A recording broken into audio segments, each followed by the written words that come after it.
दोस्तों एक समय में रोमन एम्पायर दुनिया का सबसे बड़ा एम्पायर था, जिसे इस मुकाम तक पहुंचाने में इसके कुछ राजाओं का विशेष योगदान रहा। पर इस एम्पायर की सबसे खास चीज थी यहाँ का हरम। और दोस्तों आज हम आपको रोमन एम्पायर में हरम के उस दौर के बारे में बताएंगे जिसमें अयासी उस लेवल की थी कि जो ना उससे पहले हुई और ना कभी होगी। दोस्तों रोमन एम्पायर की नींव रोमुलस नाम के राजा ने रखी थी। शुरुआत में तो रोमुलस अपने एक कमरे में लड़कियों के साथ अय्याशी किया करता था और धीरे धीरे समय बीतता गया और जो भी राजा बनता वो अपनी अय्याशियों में लिप्त रहता। दोस्तों आपकी जानकारी के लिए बता दूं कि जितनी अय्याशी रोमन एम्पायर में होती थी उतनी तो पूरी दुनिया के किसी कोने में नहीं हुई। इसका अंदाजा आप ऐसे लगा सकते हैं कि यहाँ के राजा अपनी हवस के चलते अपनी माँ और बहनों को भी नहीं छोड़ते थे। और जब गार्जियन 3 सत्ता में आया तब इसने अपने साम्राज्य के विस्तार के साथ साथ हरम पर भी विशेष ध्यान दिया। इसने हरम को एक महल के रूप में कम से कम 2000 लड़कियों को रखने की व्यवस्था की थी। इसने अपने महल से हरम तक जाने के लिए सुरंगें भी बनवाई थी।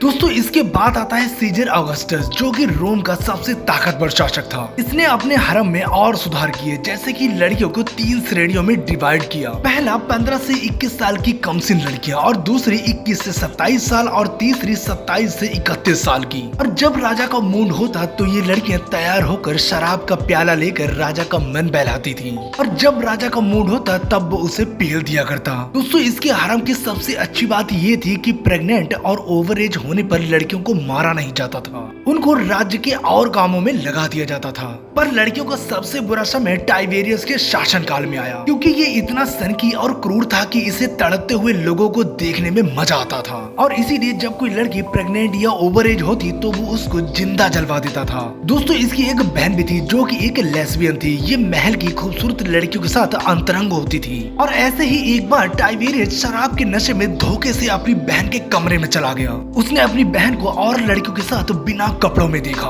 वो खुद को रोक नहीं पाया और उसने अपनी बहन को ही पेल दिया और रात भर अपनी बहन के साथ सेक्स करता रहा। और इस घटना के बाद भी वो अपनी बहन के साथ संबंध बनाता रहा। वैसे दोस्तों आपको रोमन एम्पायर के हरम की ये स्टोरी अच्छी लगी हो तो प्लीज सब्सक्राइब करें, क्योंकि हम ऐसे ही रियल और इंटरेस्टिंग वीडियो लाते रहते हैं।